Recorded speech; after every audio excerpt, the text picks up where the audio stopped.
Elle recrutait des hommes pour du sacrifice. Si tu aimes mes histoires, abonne-toi, like, commente, partage et dis-moi dans quel pays tu te trouves. La maison du pacte. Partie 2. L'amour de trop. C'était un soir banal à Aja, dans une ruelle paisible entre deux immeubles modernes. Le soleil se couchait sur la lagune et le ciel flamboyait de rouge, comme une alerte silencieuse du monde invisible. Adélaïde venait de sortir d'un lounge chic, Skyline Breeze, après avoir éconduit un ingénieur prometteur qu'elle avait jugé trop pressé. Elle marchait, ennuyée, les talons claquant sur le béton, lorsque quelqu'un l'interpella. « Bonsoir, madame. Puis-je vous donner ceci ?» Elle se retourna. Devant elle, un jeune homme de taille moyenne, au regard tranquille, au sourire doux, lui tendait un petit dépliant de papier beige.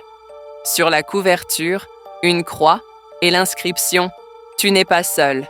Jésus te voit même dans l'ombre. » Elle sourit par réflexe, puis rit un peu moqueuse. « Tu me vois et tu me donnes ça? Je suis l'ombre incarnée, mon frère. » Mais l'homme ne broncha pas. Même l'ombre n'est pas plus forte que la lumière quand Dieu l'éclaire. Ce fut la première fois, en plus de 7 ans de chasse, qu'Adélaïde ne sentit rien. Aucun contrôle sur la situation, aucune emprise psychique, aucune domination. Il n'était pas charmé, pas hypnotisé.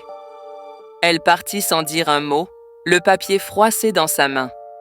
Mais pendant la nuit, elle rêva d'un homme en blanc debout devant sa maison et de ses parents qui hurlaient, les yeux en feu, leur corps rongé par des vers invisibles. Samuel Ayeni n'était pas un homme comme les autres.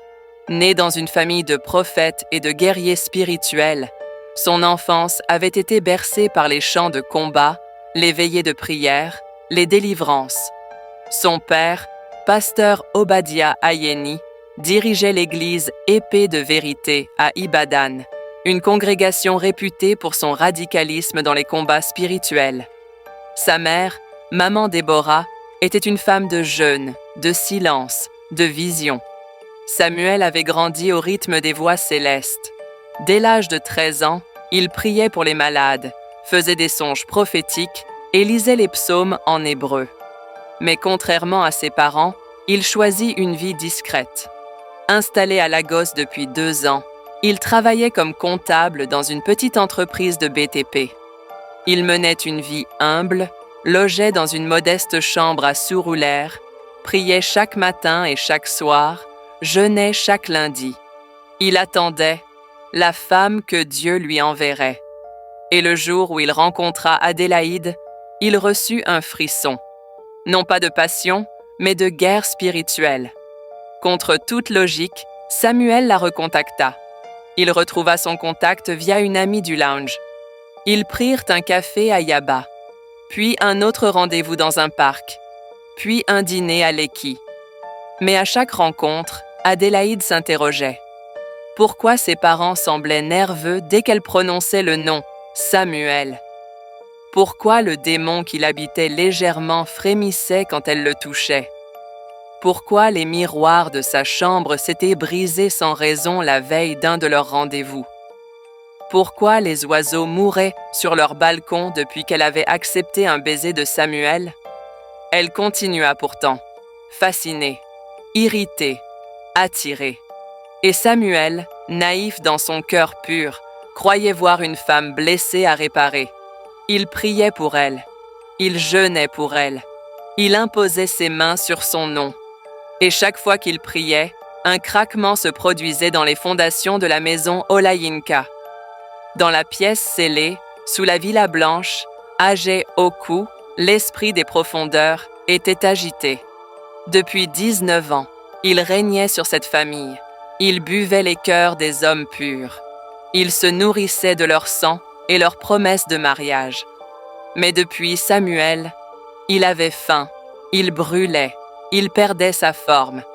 Il s'adressa à Yetonde en rêve, sa voix caverneuse. « Ce garçon n'est pas comme les autres. Il est couvert, il est marqué. Sa semence est lumière. Détruis-le, ou il me détruira. » Alors la mère alla consulter un babalawo, un vieux sorcier aveugle à Agege. Elle apporta le nom de Samuel. L'homme jeta des coquillages, évalua les courants spirituels, puis trembla. « Ne touche pas à cet homme, c'est un feu, même l'enfer le craint. » Mais Adélaïde était déjà trop engagée. Elle l'aimait? Non. Elle le désirait? Non plus. Elle voulait savoir. Pourquoi ne tombait-il pas amoureux d'elle comme les autres? Pourquoi ne tremblait-il pas?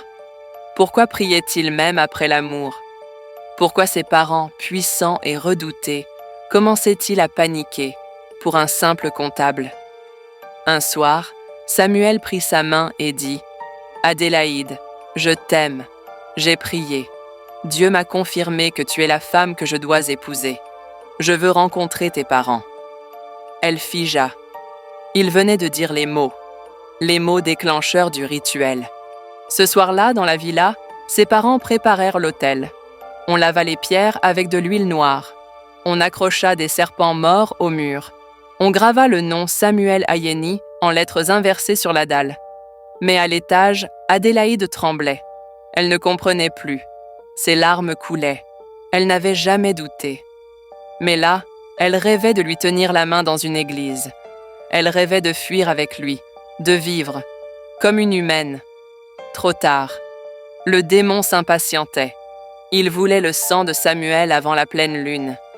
La nuit avant le jour de la visite, Samuel fit un rêve. Il était dans une maison, blanche, belle, vide.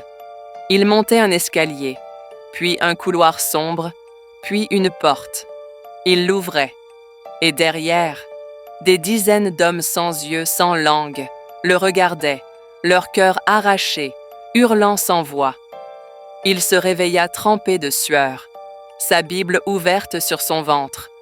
Le verset lisible disait « Car il ne dort ni ne sommeille, celui qui te garde. » Psaume 121, 4.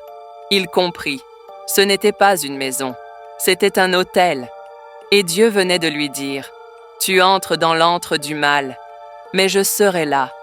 Si tu aimes les récits sombres, vrais et glaçants, abonne-toi. » D'autres arrivent, bien pires.